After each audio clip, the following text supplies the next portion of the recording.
everyone, Vicky Ayton, Premier Leader of the Poshitive Pamperers here.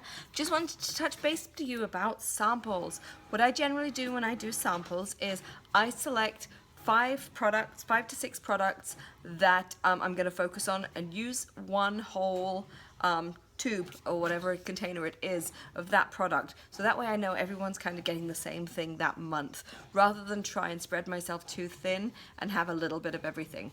If someone requests something else, then absolutely I make it, but otherwise you can drive yourself crazy trying to second guess yourself to which things to make samples with. So I'm making some mask samples right now, and I'm doing Envy This, and the reason I jumped on is because this tube is almost empty. I've been making a whole tube of it.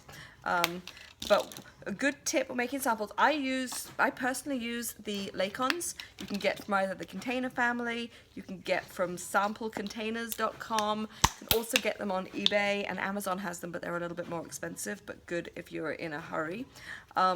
Excuse me, but I get getting to the bottom. Keep banging it, get some more out, don't want to waste any product, but I generally do a whole batch at once rather than do 1 or 2, because I find that far more time effective for myself. We finish this up. I want to show you a tip at anything that comes in a tube.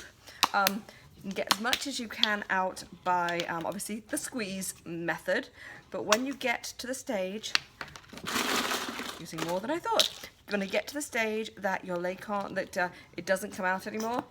And you can do this actually with any product in a tube, including your toothpaste. Is get a pair of scissors, cut the tube directly in half. It is amazing how much more product there is still inside. So obviously you want to get a clean sampling tool, whether you use spoons or whether you use the little lollipop sticks, whatever you use. But if you scoop inside there's just at the bottom end, there is at least enough for another mask there. So I'll pop that in, scrape it in there, and I use the 1/20th of an ounce size. That's the size Laycons that I buy, and I of course go for pink because I'm all about the pink. But yep, that is enough in there for one full mask. And then on this side, there is, God, we're gonna get, look at that, loads of product in there still. Don't want to overfill your Laycons either, because then it's just a mess. But that's a good tip. That'll get you a lot. Works as well with BFF, 911, anything in a tube. Works with your toothpaste too. So lots of ways to get extra product. Another huge glob out of there. So a lot of extra product in a mask when you think it might be done. If you don't want to take it to parties and it's getting that kind of squishy level, keep that one at home for yourself. It's great for you to know and use all the products too. Other things sampling, obviously if you're doing from a tub, make sure you use a sampling spoon so it stays nice and sanitary. Chunks and snarky bars are also great to sample. If you're sampling a chunk, ooh, this new one smells so good, the absolute passion fruit. Anyway, take a chunk, take it out of the wrapper, put it on a microwave safe plate. Microwave it about 10 seconds on each side. Depending on your microwave, mine takes about 40 seconds for each chunk. And then with a nice, on a chopping board, with a nice sharp kitchen knife, you can just cut it into slices. It slices like butter.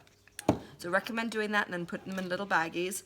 With a snarky bar, you can cut this as well, and your whole kitchen smells amazing, but do not ever put this one in the microwave. It is shea butter.